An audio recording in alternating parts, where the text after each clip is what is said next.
Y to be an entrepreneur, किसी भी person के लिए क्यों इंपॉर्टेंट है कि वो अपना बिजनेस बिल्ड करे या अपना एंटरप्रेन्योरियल जर्नी है वो खुद स्टार्ट करे।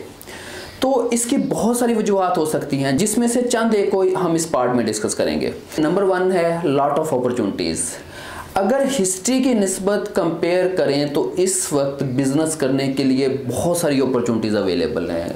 टेक्नोलॉजी, इनोवेशंस, इन्वेंशंस, ग्लोबलाइजेशन ने बिजनेसेस के लिए अपॉर्चुनिटीज़ को बढ़ा दिया हुआ है। इस वक्त एंटरप्रेन्योरियल जर्नी को स्टार्ट करना आसान है, एक बिजनेस आइडिया को फाइंड करना, उसको परसू करना आसान है, और एंटरप्रेन्योरियल इकोसिस्टम में बहुत सारे ऐसे टूल्स और टेक्निक्स और फैसिलिटीज़ अवेलेबल हैं जो कि इवन के गवर्नमेंट तक आपको प्रोवाइड करती हैं। तो ये सारे के सारा जो सेटअप है, ये सारे के सारे जो सिस्टम हैं, ये आपको फैसिलिटेट करते हैं कि आप एक एंटरप्रेन्योरियल जर्नी को स्टार्ट करें। Second one is it is challenging and fun.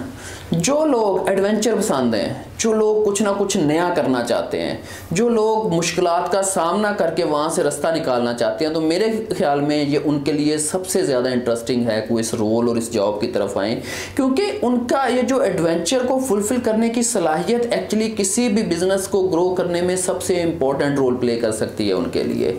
तो ये एक फ़नी जॉब है, ये फुल ऑफ फन है, एनर्जी है, और जो चैलेंजेस हैं ये इंसान को स्ट्रॉन्ग भी बनाते हैं और इसके लिए एक ऐसा एनवायरनमेंट क्रिएट करते हैं जहाँ पे वो हर वक्त एंगेज रहता है और कुछ ना कुछ बेटर और नया करने की उसकी जो जुस्तजू है वो कायम रहती है। Number 3 is to pursue your passion. मैं बहुत सारे ऐसे लोगों से मिला हूं जो जॉब मार्केट में हैं, जब मैंने उनसे पूछा कि क्या आप वही जॉब कर रहे हैं जो आपका पैशन है, जिस एरिया को आप लाइक करते हैं, तो उनमें से जो नियरली 80% पीपल हैं उनका जवाब ना में होता है। और जब मैं यही क्वेश्चन उन लोगों से पूछता हूं जो कि बिजनेस में हैं कि क्या आप वही काम कर रहे हैं जो आपका पैशन है, तो उनकी रेशो भी सेम यही है, मगर उनका जवाब इसके ऑपोजिट है जो कि हाँ में होता है। क्योंकि एंटरप्रेन्योरियल जर्नी के लिए पैशन का होना बड़ा ज़रूरी है और हर इंसान के पास ये अपॉर्चुनिटी होनी चाहिए कि वो अपने पैशन को परसू करे, और ये एंटरप्रेन्योरियल एडवेंचर ही आपको ये अपॉर्चुनिटी देता है कि आप इसमें वो काम कर सकें जो आप करना चाहते हैं, क्योंकि यहाँ पे फ्रीडम और कंट्रोल आपके हाथ में होता है। Next is personal fulfilment. Her person को अल्लाह पाक ने खुदादार सलाहियतें दी हुई हैं, उसके पास बहुत ज़्यादा पोटेंशियल मौजूद है। उस पोटेंशियल को अप्लाई करने के लिए उसको प्लेटफॉर्म चाहिए, और ये जो प्लेटफॉर्म सबसे जो इफेक्टिव प्लेटफॉर्म है वो एंटरप्रेन्योरशिप है, क्योंकि इसमें आपकी जो स्किल है उसकी मल्टी यूटिलाइजेशन की अपॉर्चुनिटीज़ आपके पास होती हैं। इसके अलावा जो एंटरप्रेन्योर्स हैं वो actually they are serving the world. वो अपनी प्रोडक्ट, सर्विसेज और ऑफरिंग से दूसरों की खिदमत कर रहे हैं, दूसरों की प्रॉब्लम को सॉल्व कर रहे हैं, उनको सोल्यूशन दे रहे हैं। इस वक्त दुनिया की आबादी जितनी ज़्यादा है उतने ही ज़्यादा प्रॉब्लम्स हैं, मगर ये एंटरप्रेन्योर्स हैं जिन्होंने उन प्रॉब्लम्स को आइडेंटिफाई करके उनके सोल्यूशन प्रोवाइड किए और लोगों के लिए एक पीस और जो कंफर्ट है वो प्रोवाइड की। तो ये एक बहुत जेनरस जॉब है और जो एंटरप्रेन्योर्स कर रहे हैं ये एक बहुत ही जेनरस वर्क है। Next is to make a difference.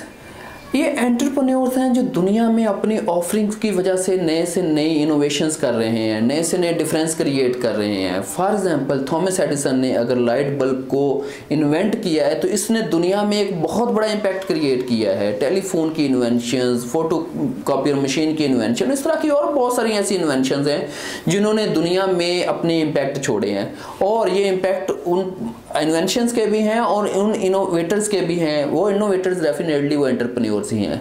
तो अगर आप भी इस दुनिया में कोई इम्पैक्ट छोड़ना चाहते हैं तो आपको उस एरिया में आना चाहिए जहां पे कोई आप इम्पैक्ट क्रिएट कर सकें, कुछ अपने प्रोडक्ट या सर्विसेज के जरिए कुछ ऐसा सोल्यूशन दे सकें जो दुनिया में आपका नाम जो है वो रहती दुनिया तक कायम रखे। फाइनेंशियल रिवार्ड एक बेसिक नीड है जिसके लिए एक बिजनेस स्टार्ट किया जाता है। बेसिकली ये एंटरप्रेन्योरशिप ही है जो आपको एक्सेप्शनल फाइनेंशियल रिवार्ड्स प्रोवाइड करते हैं। अब याद रखें जो जॉब में ग्रोथ होती है वो इंक्रीमेंटल होती है, वो स्टेप बाय स्टेप होती है, मगर जो क्वांटम लीप आपको मिलता है, जो आपको बड़ी बड़ी ग्रोथ और सक्सेस मिलती है, उनकी अपॉर्चुनिटीज एंटरप्रेन्योरशिप में होती है। इसीलिए एंटरप्रेन्योरशिप में आप देखेंगे, आप कभी दुनिया की लिस्ट वो नज़र डालें उन लोगों के ऊपर जो कि हाईएस्ट फाइनेंशियल गेन्स जिन्होंने अटेन किए हैं, और उसमें आपको मेजॉरिटी जो मिलेगी वो उन्हीं लोगों की मिलेगी जो कि एंटरप्रेन्योरशिप की तरफ से हैं वहाँ पे। अगर आप कभी दुनिया में के रिचेस्ट पर्सन की लिस्ट पे नजर डालें तो आपको इस लिस्ट में सबसे ज्यादा जो लोग मिलेंगे वो एंटरप्रेन्योर्स ही होंगे। बी योर ओन बॉस, ये सबसे इंपॉर्टेंट है क्योंकि किसी भी पर्सन के लिए फ्रीडम और कंट्रोल का होना बहुत इंपॉर्टेंट है, ताकि वो अपनी मर्जी से डिसीजन ले सके, वो अपनी मर्जी के एक्शन अप्लाई कर सके, वो अपने पोटेंशियल को अपनी मर्जी से अप्लाई कर सके। और ये अपॉर्चुनिटी उसको सिर्फ एंटरप्रेन्योरशिप में ही मिलती है, क्योंकि यहाँ पे कंट्रोल भी उसके पास होता है, फ्रीडम भी उसके पास होती है। वो चीज़ों को अपनी मर्जी के मुताबिक डिज़ाइन कर सकता है, टेस्ट कर सकता है, वैलिडेट कर सकता है, एक्सपेंड कर सकता है, बहुत सारे ऐसे एक्शन परफॉर्म कर सकता है जिसमें इसको किसी भी दूसरे से अप्रूवल की ज़रूरत नहीं पड़ती। And next is personal growth. ये एंटरप्रेन्योरशिप जो एक जर्नी है, ये बेसिकली फुल ऑफ चैलेंजेस भी है, पोटेंशियल भी है, मगर इस सारे के सारे जर्नी को फुलफिल करने के लिए किसी भी पर्सन का स्किलफुल होना बहुत ज़रूरी है, और उसके बाद बहुत जेनेरिक स्किल्स होनी चाहिए।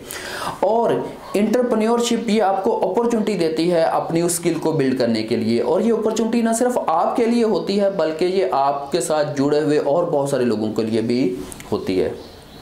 तो याद रखें, पर्सनल ग्रोथ अगर आपको रिक्वायर्ड है तो एंटरप्रेन्योरशिप सबसे इफेक्टिव प्लेटफॉर्म है जो आपको ये अपॉर्चुनिटी प्रोवाइड करता है कि आप वहाँ पे ना सिर्फ लर्न करें बल्कि आप वहाँ पे प्रैक्टिस भी करें, अप्लाई करें, रीलर्न करें, अनलर्न करें, एक्सपेंड करें। तो ये सारी की सारी अपॉर्चुनिटीज़ आपके पास होती है। फाइनली मैं इसको कंक्लूड करता हूँ कि entrepreneurial journey full of challenges है, फन है, इसमें रिस्क भी हैं मगर इसमें रिवार्ड भी हैं, और किसी भी पर्सन, कम्युनिटी या कंट्री के लिए, इवन के ग्लोबली, एंटरप्रेन्योरशिप बहुत ज़्यादा वैल्यू रखती है।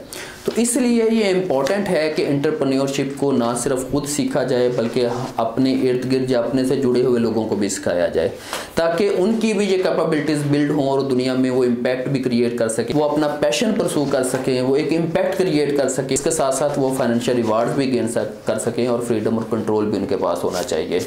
और एंटरप्रेन्योरशिप एक लर्नेबल स्किल है, जिस तरह बाकी स्किल सीखी जा सकती हैं इस तरह एंटरप्रेन्योरशिप भी सीखी जा सकती है। तो इसलिए अपनी इस कैपेबिलिटी को बिल्ड करें, इस बारे में हेजिटेट ना हो, वेट ना करें, हालात को ना देखें कि बहुत सारे लोगों का इस वक्त ये क्वेश्चन होता है कि हालात ऐसे हैं कि ऐसी सूरत में बिजनेस नहीं स्टार्ट करने चाहिए। हालांकि मैं कहता हूं कि ऐसे हालात में बिजनेस स्टार्ट करना चाहिए, क्योंकि बेसिकली प्रॉब्लम में अपॉर्चुनिटीज़ होती हैं। इन अपॉर्चुनिटीज़ को आइडेंटिफाई करें और ये स्टेप्स लें, और जितने भी अभी हमने एंटरप्रेन्योरशिप के जो रीजंस हैं डिस्कस किए हैं वो सारे के सारे रीजंस का फ़ायदा उठाएं। Thank you very much.